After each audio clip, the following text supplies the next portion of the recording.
এক দেশে এক রাজা ছিল, আর সেই রাজার একটা চোখ অন্ধ ছিল আর একটা পা খোড়া ছিল। তো সব রাজারাই তো তাদের চিত্র অঙ্কন করে রাখে দেওয়ালে। তো সেই রাজারও খুব ইচ্ছে ছিল তার সে চিত্র আঁকার, কিন্তু তার একটা চোখ অন্ধ আর একটা পা খোড়া। এটা তার একদমই ভালো লাগছিল না, তার ছবিতেও এরকম থাকবে। সে চেয়েছিল একদম সুস্থ সবল একটা রাজার ছবি যেন হয়।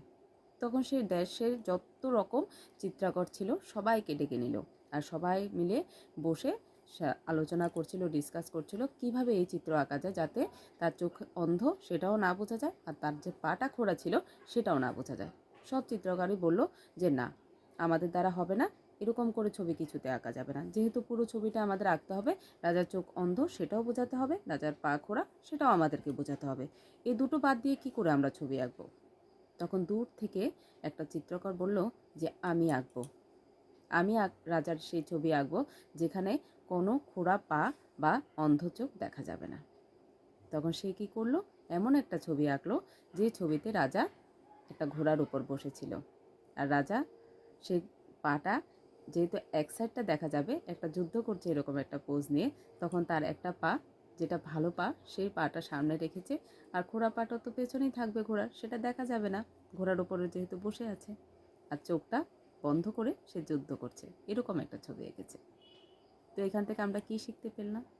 এটাই শিখতে পারলাম যে যে কোনো মানুষেরই কিন্তু নেগেটিভ সাইড থাকে। আমরা কিন্তু অন্যের মানুষের কোনো একটা নেগেটিভ সাইড বা দুর্বলতার জায়গা যদি আমরা দেখি, সেটাকে বেশি বেশি করে হাইলাইট করার চেষ্টা করি। সেটা কখনোই করা উচিত না। যে কোনো মানুষের মধ্যে যদি কোনো ত্রুটি থাকে, সেটাকে লুকিয়ে তার পজিটিভ দিকগুলোকে সুন্দর করে ফুটিয়ে তুলতে হবে। তবেই কিন্তু আমরা প্রকৃত মানুষের পরিচয়ে পরিচিত হব। আমার নিজের যেমন কমি আছে, সেমন কমি অন্যদেরও থাকতে পারে।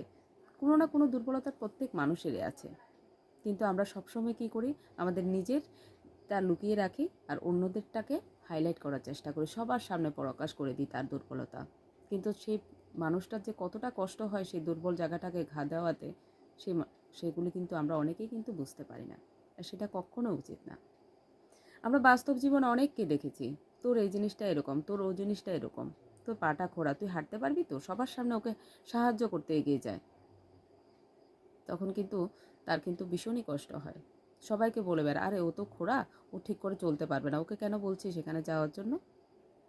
এটা কিন্তু কখনোই ঠিক না, কখনোই ঠিক না। একটা মানুষ খোড়া হয়েছে তাতে কি হয়েছে? সে কি পারে না এই সমাজের প্রতিটা পদক্ষেপে এগিয়ে যেতে?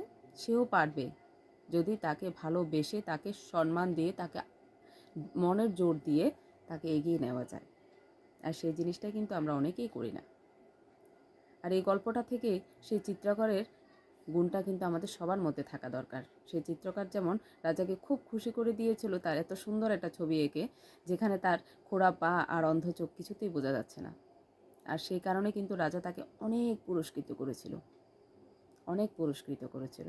সেই চিত্রকারের মতো যদি আমরা হতে পারি, তাহলে আমরাও কিন্তু পেতে পারবি অনেক অনেক পুরস্কার, অনেক অনেক সম্মান, অনেক অনেক ভালোবাসা। ধন্যবাদ সবাইকে।